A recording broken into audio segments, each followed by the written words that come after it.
K Stephin വിവരങ്ങളുമായിട്ടുണ്ട്. Stephin, ജനക്ഷേമ പ്രവർത്തനങ്ങൾ, ജനക്ഷേമ പദ്ധതികൾ ആവിഷ്കരിച്ചത് അത് ജനങ്ങളിലേക്ക് ചൂണ്ടിക്കാണിച്ചുകൊണ്ട് തെരഞ്ഞെടുപ്പിനെ നേരിടുമെന്നുള്ളതാണോ CPM ജനറൽ സെക്രട്ടറി പറഞ്ഞു വെക്കുന്നത്? എങ്ങനെയാണ് LDFന്റെ തെരഞ്ഞെടുപ്പ് ഒരുക്കങ്ങൾ?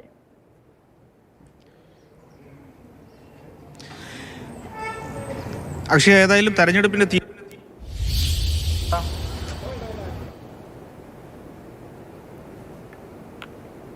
ഇന്ന് പ്രഖ്യാപിക്കും. ജില്ലാ സെക്രട്ടറിയുള്ള വി ജോയ് സ്ഥാനാർത്ഥികളെ ഇന്ന് 4 മണിക്ക് പ്രഖ്യാപിക്കും. ഇപ്പോൾ MP ഗോവിന്ദൻ ഇപ്പോൾ നമുക്ക് ഒപ്പം. പക്ഷേ ഒരു കാര്യം കൂടെ ലൈവായിട്ട് എങ്ങനെയാണ് തെരഞ്ഞെടുപ്പിലേക്ക് പോകുമ്പോൾ എങ്ങനെയാണ് ഒരു പ്രതീക്ഷ? ഇടതുപക്ഷ ജനാധിപത്യ മുന്നണിക്ക് നല്ല പ്രതീക്ഷയാണ് തദ്ദേശ സ്വയംഭരണ സ്ഥാപനങ്ങളിലെ ഇലക്ഷനിലുള്ളത്. വമ്പിച്ച മുന്നേറ്റം ഇപ്രാവശ്യത്തെ തെരഞ്ഞെടുപ്പിൻ്റെ ഭാഗമായിട്ടുണ്ടാവും. ഇടതുപക്ഷ ജനാധിപത്യ മുന്നണിയുടെ 3ാം ടേമിലേക്കുള്ള ഭരണ മുന്നേറ്റത്തെ അടയാളപ്പെടുത്തുന്നതായിരിക്കും ഇപ്രാവശ്യത്തെ തദ്ദേശ സ്വയംഭരണ സ്ഥാപനങ്ങളിലേക്കുള്ള ഇലക്ഷൻ്റെ വിജയം. ഒരു കാര്യമുണ്ട്, അതായത് തിരുവനന്തപുരം കോർപ്പറേഷനിൽ മുൻ MLA തന്നെ രംഗത്തിറക്കുകയാണ് കോൺഗ്രസ്. അപ്പോൾ പ്രമുഖരെയൊക്കെയാണ് മുൻ DGP ഇറക്കുന്നു. അപ്പോൾ CPM അങ്ങനെ പ്രമുഖരല്ലോ ഉണ്ടോ? കോർപ്പറേഷൻ മുഴുവൻ പ്രമുഖരൊന്നുമില്ലല്ലോ അല്ലേ? ഒരു വാർഡിലല്ലേ ഒരു പ്രമുഖനുണ്ടോ? 101 സീറ്റുണ്ടല്ലോ. അതിൻ്റെ ഒരു ഇമ്പാക്റ്റ് ഞങ്ങളുടെ മുഴുവൻ ആളുകളും പ്രമുഖന്മാർ തന്നെയാണ്, ഒന്നും ഒഴിയാതെ.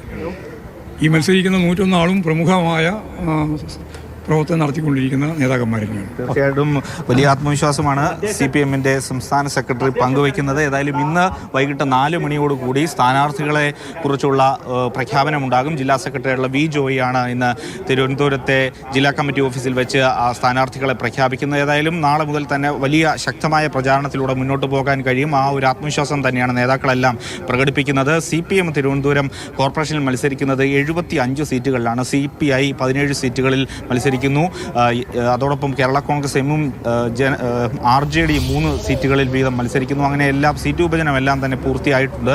സജീവമായി മറ്റ് ഘടകകക്ഷികളെല്ലാം തന്നെ നേരത്തെ രംഗത്തിറങ്ങി പ്രചാരണത്തിലെല്ലാം തന്നെ സജീവമായി മുന്നോട്ട് പോവുകയാണ്. ഏതായാലും CPMന്റെ സ്ഥാനാർത്ഥി പട്ടിക കൂടി ഇന്ന് വരുന്നതോടുകൂടി ഏതായാലും വലിയ തരത്തിൽ ശക്തമായ പ്രചാരണത്തിലേക്ക് LDF മാറും. തികഞ്ഞ ആത്മവിശ്വാസത്തിലാണ് പാർട്ടി സെക്രട്ടറി അടക്കമുള്ള പ്രധാന നേതാക്കളെല്ലാം തന്നെ ഉള്ളത്. ആത്മവിശ്വാസത്തിലാണ് LDF ഉള്ളത്.